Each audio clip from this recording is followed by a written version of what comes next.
Oh my gosh, season two. Season two, I can't imagine how much more drama that we can get, especially after the cliffhanger from season one. But where do we find Queen Rhaenyra? Yeah, I mean, we pick up about 2 weeks later. Rhaenyra, as people, spoiler for those who, if you've seen season one, you will know that Rhaenyra, we've just seen her receive news of the murder of her son, Lucerys. When we meet her 2 weeks later, I think she is stricken with grief. I think she's almost paralyzed with it, unable to act clearly. I mean, just sort of grappling, I suppose, with this truly devastating loss. I think a beautiful thing that Sarah and Ryan and the team have built this season is like allowing grief to be such a motor, an engine in the narrative. And the sort of political designs that we go on to watch are deeply personal, because we're talking about a royal ruling family, which for me is when both House of the Dragon and Thrones is kind of at its best, when the political and the personal are totally enmeshed. On the other side of the war is her childhood best friend, Allison. And so I'm sure that she's grappling with that as well. Like, are you going to declare war? And then I feel like she was always trying to repair that relationship and make the effort. When you read the script, I mean, what was that like to try to channel those emotions?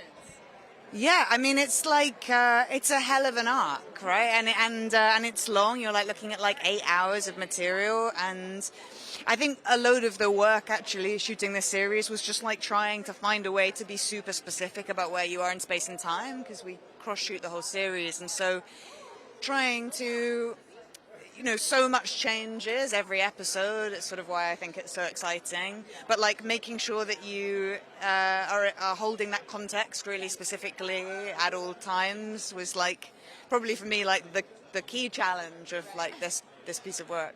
Are we going to see any big time jumps again? I think I'm allowed to say no. I don't think we are. No, you won't see any time jumps. No worries. Okay, what else are you allowed to say? Because we've been waiting almost a year since the last season. Anything that you could tease us with that won't get you in trouble? What can I tease you with? As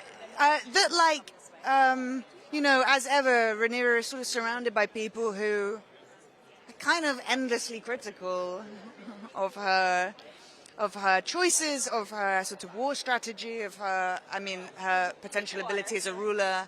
And I think she spends series 2 looking kind of left of field for other types of solutions.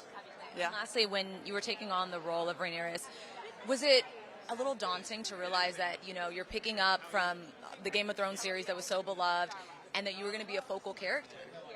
Yeah, for sure. Don't get me wrong. I think, if we're really honest, we're very aware that a prequel to a radically successful TV series shouldn't work. You need an incredibly good reason to return to a site that's so beloved.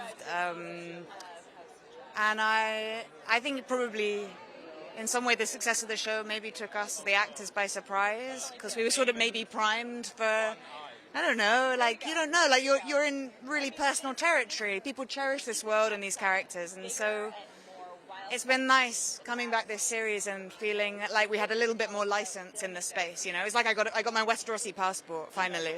I will say, anytime I hear Hightower or Targaryen, it is nice to just revisit these characters.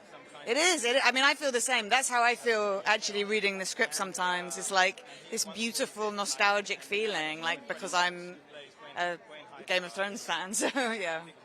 And now I'm a House of the Dragon fan. So thank you so much. Touche. Thank you.